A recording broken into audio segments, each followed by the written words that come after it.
Welcome to the channel. Thank you everyone for tuning in. On today's video, as you can see in front of you, we will be reviewing a watch by Vario. This is the Vario Empire Chronograph. Now, if you guys recall, the last Vario I did review was the Vario Empire, and it was a beautiful green gear shade dial with the gilt embellishment, and that was a very special watch indeed. And as you know, with Vario, these are inspired by the 1930s, the Art Deco era, and Vario do give some really beautifully made watches. Now, this is the newest model. It's the Vario Chronograph, as I mentioned earlier. Now, a couple of things I do want to address before I go into the review. First and foremost, they're not available just yet. The website does state they are sold out, but that's only due to the watches going back due to a few errors. I think one of the errors that they do want to fix is on the case back, it does state automatic, but this watch isn't an automatic, and I'll get into that when I cover the specifications. So due to that, the watches have been recalled, or they're not going on to sale until July 2022. So I thought I'd mention that just in case you go onto the website following this review and all the watches are sold out, but there is a little notice also on the website. Now, via the website, you can also use an 8% discount code. The code will be on the website. I'll also put it on screen for you guys should you choose to purchase this following this review. Now, Vario do a few different variants of this watch. In front of me, I've got the grey Tux. Unfortunately, I can't show you the other variants because they've got the sold out logo on the website, but do check it out closer to the time. And I will try and delay this review to bring it out closer to the time, so you have a chance to actually look at this watch if you do indeed like it. Now, in the previous model, one thing I really liked was the Art Deco theme. I love that dial construction, and I also really like the movement they used. They used a discontinued Miyota high beat movement, which was really nice to look at, and it was really nice, getting my hands on that because it's such an old movement and it is discontinued. And as a watch reviewer and a watch enthusiast, I like to get my hands on as many movements as possible. So I did get a good chance to check that out. So that brings me on to the specifications. So in front of you, you can see it is, of course, 316L stainless steel. You also have a sapphire crystal, which does modernize the watch slightly. And you also got a Seiko VK64 megaquartz movement. Now, most of you guys are quite familiar with that megaquartz movement. It does have the following complications. As you can see, you've got the subdial, which gives you a 24-hour time format. And to your left, the subdial will give you a 60-minute timer. Now, usually, I don't know which one it is it VK63 or 64? It does also have running seconds. And you also have a date complication. Now, on this watch, when you do wind, if you can hear that crown, and I believe that is the date disc. So it's kind of strange that in the 0 position you can actually move the date, but if you click it out, it is only one click, and that allows you to move the hands. So I don't know what they've done there. I don't know if it's maybe a fault where it just stays at actually crown position 1 while you have put it down to 0. Hopefully that's something they might fix, or maybe they've done it on purpose to sort of not give it that ghost position, but you can hear the date disc ticking over. Now, with the packaging, Vario have sent over to me, of course, you get a warranty card and you get this little compact box. But they have also provided me with additional straps to kind of showcase with this watch. And I gotta say, in hand, the strap that I have, it is one of the most supple leather watch straps I have felt.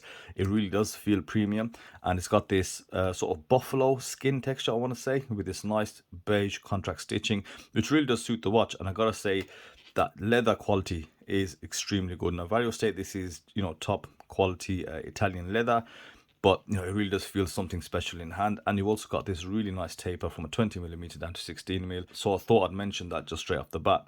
Now let's have a look at dimensions. As you can see, this is kind of a small watch. You got a diameter of 38mm, a thickness of 11.3mm, and a lug to lug of 45.7mm. You've got a 20mm lug width, as I mentioned, and an overall weight of 65 grams. Now, already you can see on camera some of the distinguishing features of this Vario, giving you that 1930s Art Deco theme. And I really want to get into the dial because that is, the standout point of this watch. So let's get on to some close-ups. Now, before I get there, let me give you guys a wrist shot. I am wearing the Mercat Retro Diver, which I reviewed quite recently. And this watch has grown quite a bit on me after the review. So let's move on to this Vario and have a closer look at this beautiful gear shade dial and this multi-layered dial construction that you can see in front of you. Now, as you guys should probably know by now, that I am an absolute sucker for detail, and I really do like these multi-layered dial constructions. Now, with Vario, you get something extra special. Now, you look at the multi-layering present on this dial, you can see a few different levels. First and foremost, in the center, the disc that does stand out, where the Vario logo is applied, is this gear shape pattern. That is a beautiful texture, very cleanly done. There has been quite a lot of workmanship gone into this, and you really have to appreciate that. Gorgeous geometric patterns. Now, on top of that, you've got this black disc where the polished Arabics are applied and they sit well placed. Nice font as well, and they are cleanly polished, and the light reflects off them quite well. Now, to your right and left, those subdials, you can see these circular brushed silver subdials just neatly set on top of that dial. And you know, at various angles, those different layers of construction, this layered dial design looks really spectacular. Now, this will vary depending on which variant you get, but all of them do have this same level of detail. You've also got polished hands, really well set, and I didn't see any alignment issues on this one. And to break that up and to give it that sort of tuxedo look, you've got that chaptering which goes around the dial, and the markings are broken down into seconds and sub-seconds. You also got numerals at the 5-minute intervals. So there is a lot going on this dial, and I absolutely love the way it has been constructed. Now, the handset is a skeletonized handset. I like that detail and design behind it. At this angle, the legibility isn't so much for issue, but because they're polished, you know, when the hands are sitting across the subdials, for example, and at different times, the legibility does kind of suffer. But you know, as long as you catch the light, you can definitely see what time it is. Now let's move on to the case and look at the chronograph pushes and the crown. And there's another thing of beauty on this, is that onion shaped crown. Just look at that detailing and the little pin on the top. A lot of attention to detail. Very nice to operate. It is rather small, but then again, it is a small watch, and it does have a nice little cutout on the back of the case to help you pull that crown out. Now the pushers are polished rectangular pushers, and I'll just press that in for you now. Nice firm positive click, and that will set off that seconds hand. Press it again to pause, and due to it being a mega quartz movement, the hand will snap back to 12. Now looking a lot closer at the case, you'll notice they're polished, curved bezel, and along the A face of those lugs, they are highly polished, and you've got sort of a step design where it looks like the lugs have been kind of connected onto the case, but they are actually part of the case. Now when we move the watch around to the side, you'll see this linear vertical brushing, a very nice brushing. It does separate itself from those polished sides very cleanly. Nice transitions, and you also see drilled end lugs to give this watch some practicality. And I like the brushing. You know, it does protect the watch somewhat. You know, it is a slightly dressier or classier watch, and you know, you don't want all those horrible scratches on the side of the watch, but they've also balanced that out with the polishing present on the lugs and that bezel, which no doubt will get slightly scratched. But you know, I don't think this watch is meant to be a beta anyway, meant to be pulled out for those special occasions. I do want to talk about the movement. Now it is, as I mentioned, the Seiko VK64 Mecha Quartz movement, but I think they probably have made a mistake by using this movement. I would have preferred if they had used a Seagull SD19 column wheel movement, you know, like a mechanical hand wind, or maybe a different mechanical or automatic chronograph movement. Now the auto chronograph might be slightly expensive, but definitely something on the hand wind side, because I think that would fit closer to the whole theme of the watch, you know, that 1930s era. And I think using that Seiko VK64 does kind of take it away slightly from that. I mean, don't get me wrong, that movement is solid. And with that quartz movement, what that means is you've got a watch that you can pick up whenever you like, put it on, it'll have really good accuracy and it'll have a very long life. That is a proven and tested quartz movement from Seiko. But I do think these watches need to have that extra special thing behind them, and I really think a hand wind mechanical chronograph would have been the way to go. But this is what they've given us. Now the price of this watch is £242, so it should be around $300, and I think, you know, people will no doubt look at the specifications and especially the movement, and they will use that movement to justify the price. So I think a lot of you guys watching will already write this off to say, you know, that VK64 movement, it's not an expensive movement, therefore the watch should be cheaper. I get it, but I think if that mechanical hand wind would have been in there, it'd be easier to justify that, because that detailing on this dial is absolutely amazing. And I think this is what Vario do. They give you something special something with a lot of character. So I think it can be easily justified, and I really did enjoy the previous Vario Empire. Like I said, that was finished so well, and I really loved that movement in there, which was an older movement as well, high beat. So something special about the watch on the inside as well as the outside. Let's have a look at some of the straps they've sent, and they've given us a brand one with matching stitching and a really nicely textured leather strap, slightly different to the one with the black. And a good way to check out quality leather straps is the way they finished along the sides. So those seams are sealed, and they are very supple. Of course, they need just minimal wearing in.